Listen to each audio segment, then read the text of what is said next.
Assalomu alaykum kuzatib boruvchi obunachilar. Bugun biz Namangan viloyati Olmos shaharchasiga kelganmiz do'stlar.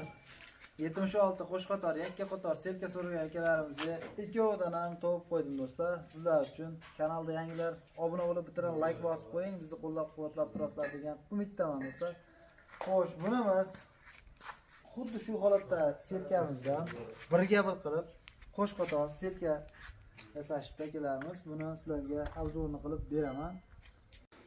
Mana do'stlar, videoni ham boshlab oldik. Xo'sh, bunimizga keladigan bo'lsak, birinchi o'rinda narxi hammaga qiziq. Narxini komplet tayyor ishga soz qilib berishadi. 80 million ozmos kam bor ekan. Bizning nomimizdan sizlarga yanada kelishtirib berishadi.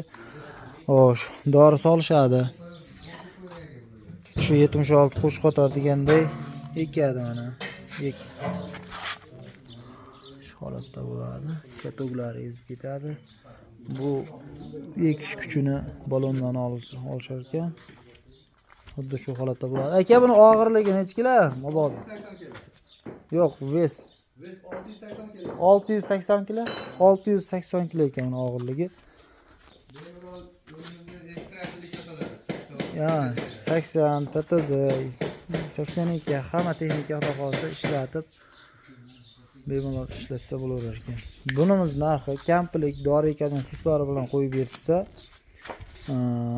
40 million ozmos kam bor ekan. Agar bu dori ekadigan siz bo'lsa ancha yengilroq qilib berishar ekan. 35 million.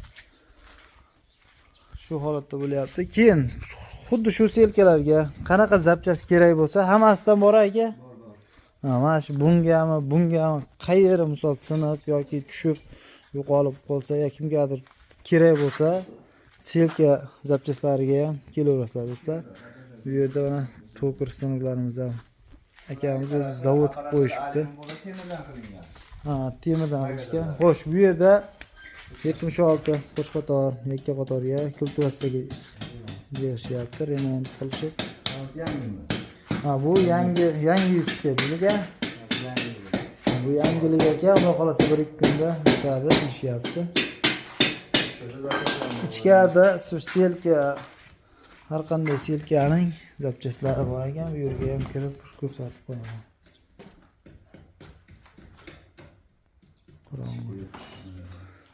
Mana.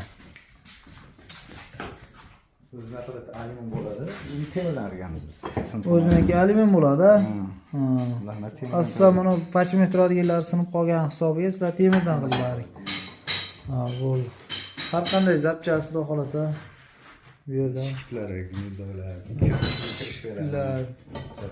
kirishga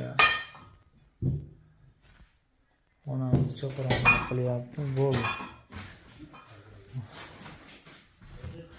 Don mahsulotlarini xudo xolasa tanlamaydi aka selkalarimiz. Selkalar akalar don mahsulotini umuman tanlamas ekan. Mosh, lo'ya, fasol, yer yong'oq deysizmi, shipirgi, simichka hammasidan ekib, tikib ketar ekan. Men qizig'i mana akamiz to'kinni stoniklarni ham shu yerga o'zlari